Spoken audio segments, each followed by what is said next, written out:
बिस्मिल्लाहिर्रहमानिर्रहीम। अस्सलाम वालेकुम। कैसे हैं आप लोग? अच्छा, सुबह मैंने आपको एक वीडियो के मुतालिक बताया था कि एक हमारा जो बेटा है वो सिखा रहा है यूट्यूब पे। उसका लिंक भी मैंने सुबह वीडियो में दे दिया था।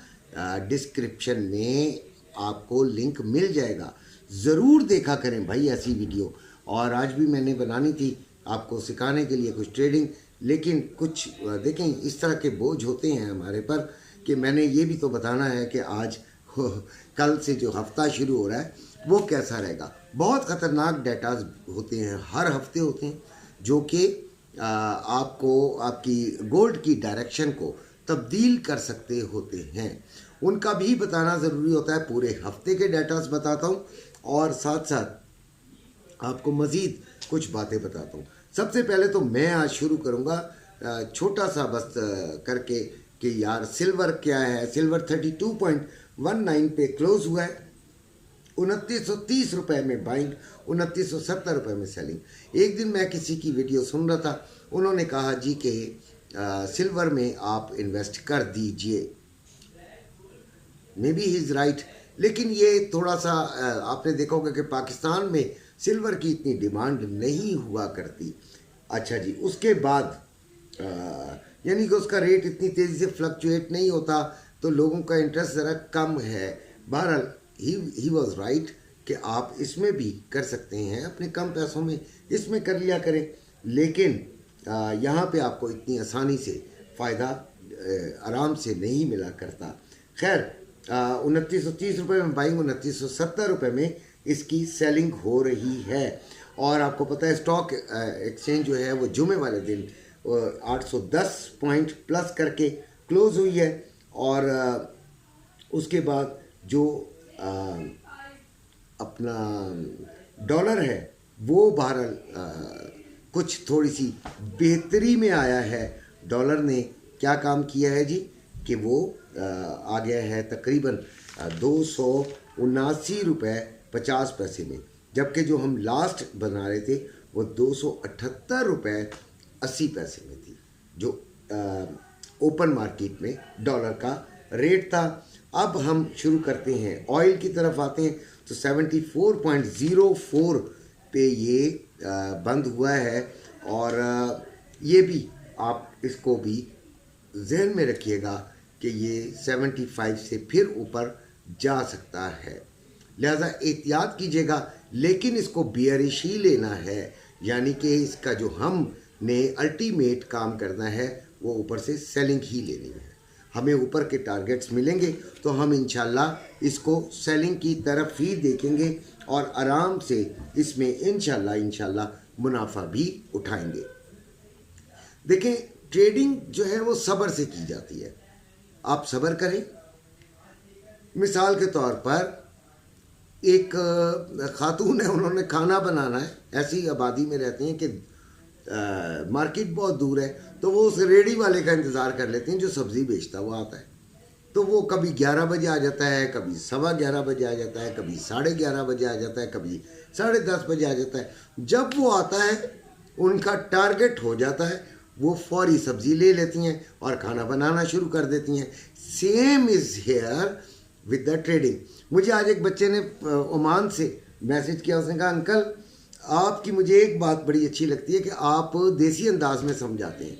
हाँ यार, अंग्रेजियाँ मारनी हों तो we all have the knowledge कि भाई हम सब कुछ इंग्लिश में भी बोल सकते हैं, लेकिन इंग्लिश में समझने वाले ज़रा कम होते हैं।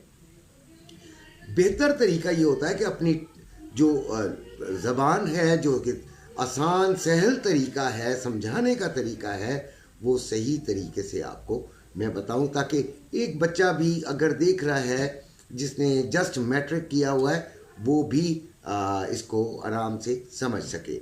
तो अब हम टारगेट का इंतज़ार करेंगे और इंशाल्लाह उसके बाद ही ट्रेड करेंगे। सबसे पहले तो पिछले हफ्ते की बात से शुरू करेंगे, जो 7 अक्टूबर को यानी कल से जो हफ्ता शुरू हो रहा है उसमें उससे पहले हमने पिछले हफ्ते से शुरू करते हैं जहाँ से क्लोजिंग हुई थी। यानी पिछले इस जुमे नहीं, पिछले जुमे कहाँ पे क्लोज होके गई थी मार्केट, तो क्लोजिंग हुई थी 2658 पे। इस हफ्ते क्लोजिंग कहाँ हुई है? 2653 पे, यानी कि 2658 से पे पहले हुई थी, और हफ्ते की क्लोजिंग अब हुई है, हफ्ते की क्लोजिंग 2653 पे, $5 नीचे आया। अब स्विंग ट्रेड वालों के लिए आप इसमें बताऊं, आप ये देखें कि स्विंग ट्रेड वाले लेके बैठ गए कि जी हमने ऊपर, हमने 6 महीने बाद देखना है, तो 6 महीने में तो कई मरतबा आप फ़ायदा भी कर सकते हैं। इसलिए I never ever mention swing trade, मैंने कभी भी नहीं शामिल किया इसको। मैं हमेशा इंट्राडे, एक दिन सुबह शुरू करो, शाम को भाई घर जाओ ये वाली बात सबसे बेहतरीन है। तो स्विंग ट्रेड की तरफ इसीलिए नहीं आते कि एक हफ्ता पूरा वो उन्होंने लगा दिया, सो के उठे तो $5 जो है वो मार्केट जो है वो ऊपर बंद हुई है। भाई वाह वाह वाह, ज़बरदस्त हो गया, इतना बड़ा कमाल हो गया। तो वीकली लो इसका क्या लगा है? 2624 मंडे को ही लगा, जिस दिन खुली मार्केट। कहाँ से खुली? 2658 से ही खुली थी। और कितना आया जी लो? 2624 लो जी। सब में एक बेचैनी, बेकरारी पैदा हो गई। ओहो क्या होगा क्या होगा क्या होगा, नीचे जा रही है मार्केट, नीचे जा रही है। मैंने वहाँ पे भी कुछ बच्चों को कहा था 25% ले लें, देख लीजिएगा अगर आपको कोई शक हो तो। ट्यूसडे को यानी उसके दूसरे दिन ही मार्केट का लेवल एकदम अप होना शुरू हुआ, रिकवर किया उसने, और 2673 का हाई उसी दिन लगा लिया भाई, यानी कि दूसरे दिन ट्यूसडे को। ठीक है जी। और फिर उसकी जो क्लोजिंग हुई इस हफ्ते की, वो तो आपको मैंने बता चुका हूँ। तो ये उसने हाई और लो ये लगाए। ठीक है। अगले हफ्ते फिर लेवल हमने क्या निकाले, तो मैंने इस दफ़ा यार थोड़ी सी हिम्मत करके आपको बता रहा हूँ। गुस्सा तो आपको आएगा, लेकिन गुस्सा कर लीजिएगा, कोई बात नहीं, आपका अंकल बर्दाश्त भी कर लूँगा। 2558 यानी 2558 इसका लोएस्ट मैं सपोर्ट रख रहा हूँ, और 2695 इसका हाईएस्ट यानी रेजिस्टेंस रख रहा हूँ। लेकिन हम इसको इस्तेमाल किया नहीं करते, because we are not swing traders. तो हमें इम्पोर्टेंस देनी है इंट्राडे को, आज के दिन यानी एक दिन को। तो जो फिज़िकल वाले हैं वो रेट सुन लीजिए कि मैंने आपको सुबह कहा था। सुबह जो मैंने वीडियो बनाई थी उसमें 2,80,500 था, और 500 बढ़ा। मैंने सुबह की वीडियो देख लीजिएगा। फिर वही बात कहूँगा, अगर कोई शक है, मैंने कहा था आपको कुछ बढ़कर ही आज मिलेगा। ये भी एक देखें, ये भी एक बड़ा हमारे लिए बड़ा ही अजाब वाली बात है। अभी मैं आपको इंडियन रेट बताऊंगा जो कि सुबह भी सेम था और शाम को भी सेम है। लेकिन आज सुबह मैंने दिल्ली का बताया था, अभी मैं आगरे का बताऊंगा, क्योंकि वो जो नेट पे बस मुझे सामने नज़र आ गया वो मैंने बता दिया। एक्चुअली तो लोगों को मशवरा देना है कि फ़िज़िकल में करना क्या है। तो 2,80,000 में बाइंग, 2,81,000 में सेलिंग हो रही है।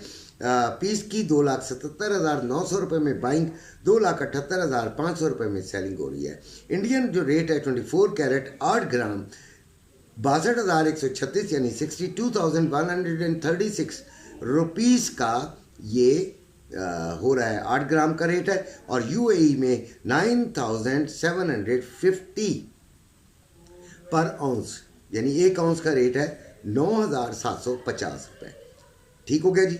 अब हमें फिज़िकल की बात करनी है। तो फिज़िकल में बच्चों देखें, मैं तो यही कहूँगा, मैंने बार बार कह रहा हूँ, फिर कहूँगा, क्योंकि नए लोग भी आते हैं। आपके पास कुछ सोना होना चाहिए, कुछ कैश होना चाहिए। ठीक है। अगर तो आपको बहुत अच्छा अभी भी प्रॉफिट मिल रहा है, आप पूरे 100% निकलना चाहें, निकल जाएं। ठीक है, नो प्रॉब्लम यार, जो होना होगा वो होगा। ठीक है। अब क्या होना होगा, तो मेरे अंदाजे के मुताबिक यार इसको नीचे थोड़ा सा जाना चाहिए भाई। मेरा अपना एक अंदाज़ा कह रहा है। ये देखें, अब यहाँ पे दिमाग की बात नहीं है, अंदाज़ा। अंदाजे से क्या मुराद है कि आगे आने वाले दिनों में कोई ऐसी चीज़ नहीं है जो कि इसको सपोर्ट कर रही हो जंग के अलावा। और जंग भी डिफ्यूज़ है यार, आप ज़रा देखें, जंग भी डिफ्यूज़ है। हाँ, 1-1.5 महीने के बाद हो सकता है फिर इंटरेस्ट रेट में हो मसला, कट हो, तो फिर कुछ हम देखेंगे कि क्या होता है। तो उस वक्त तो चले हम देखेंगे हालात के तहत क्या हमें फैसला करना चाहिए। लेकिन जंग, अच्छा आज एक खबर भी चल रही थी कि ईरान ने एटमी जो है वो धमाका करके डिक्लेयर कर दिया कि we are the atomic power. तो मेरा ख्याल है कि ऐसा नहीं है। ये खबरें ऐसी आती रहेंगी और आपके लिए अजाब बनाती रहेंगी। खैर, तो ये सिलसिला जहन में रखिएगा। और अब गोल्ड को हमने कम अज़ कम 40-50% अपने पास रखना है और बकाया पैसों का हमने नीचे से जाकर ख़रीदना है। ठीक है। और नीचे भी कहाँ यार, मेरा तो दिल कहता है, वही वाली बात आ गई, दिमाग नहीं दिल कहता है। मेरा जो जहन बन रहा है after seeing all the facts, we should buy lower than 2500। हमें यानी कि 2500 फिगर में जाकर ये ख़रीदना चाहिए और वो भी थोड़ा। ठीक है। उसके बाद फिर हमें अपनी मज़ा यानी फिर 25%, फिर 25%, इससे थोड़ा सा नीचे, और फिर हम बैठ जाएं अल्लाह का नाम लेके। ठीक है जी। तो ये तमाम बातें आपको मेरा ख्याल है समझ आई हैं। अगर आई हैं तो अब हम बात करेंगे फंडामेंटल्स की, जो कि इस हफ्ते आने हैं। मंडे को यूएसए का FOMC मेंबर काशकरी स्पीच है। काशकरी हमारा इलाका भी है ना, काशकरी बोली जाती है। तो अब ट्यूसडे, इसलिए मैंने बड़े प्यार से उसे बोल दिया। ट्यूसडे को यूएसए FOMC मेंबर बॉस्टिक की स्पीच है। वेडनेसडे को यूएसए FOMC के 3 मेंबरान, पता नहीं इनको क्या चल रहा है, बॉस्टिक, लोगन एंड गुल्सबी की स्पीच है। यानी तीनों ने स्पीचेस करनी है। फिर वेडनेसडे को ही यूएसए का 10 इयर्स बॉन्ड ऑक्शन है। और फिर एक और FOMC का मेंबर है, नहीं सॉरी, फिर FOMC मीटिंग मिनट्स हैं वेडनेसडे को, यानी बुध वाले दिन। थर्सडे को यूरोप की मॉनेटरी पॉलिसी है। और उसके बाद ये एक खौफनाक किस्म का डाटा हर हफ्ते ही आ जाती हैं जी, ऐसे खौफनाक डाटे। तो इन्फ्लेशन नंबर्स का, यानी कि यूएसए का CPI monthly and yearly numbers हैं। फिर यूएसए के कोर CPI मंथली नंबर्स हैं। फिर यूएसए का अनएम्प्लॉयमेंट क्लेम्स है। फिर यूएसए के FOMC मेंबर विलियम की भी स्पीच है।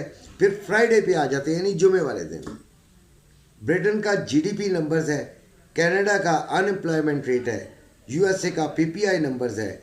यूएसए के कोर PPI नंबर्स हैं, ये भी इंपॉर्टेंट है बहुत। फ्राइडे भी बहुत इंपॉर्टेंट है। और फिर यूएसए के 3 मेंबरान जो हैं वो आएंगे, गुल्सबी, लोगन एंड बोमैन, इनकी स्पीचेस हैं। फिर यूएसए का प्रीलिम कंज्यूमर सेंटीमेंट है। फिर यूएसए का इन्फ्लेशन एक्सपेक्टेशन है। इंपॉर्टेंट डेटास भी हैं जो आपको मैंने बता दिए। ग्रुप में आना हो तो ये नंबर मौजूद है। चैनल अगर पसंद आए तो सब्सक्राइब कीजिएगा। अपना बेइंतहा ख्याल रखिएगा। अल्लाह हाफिज़।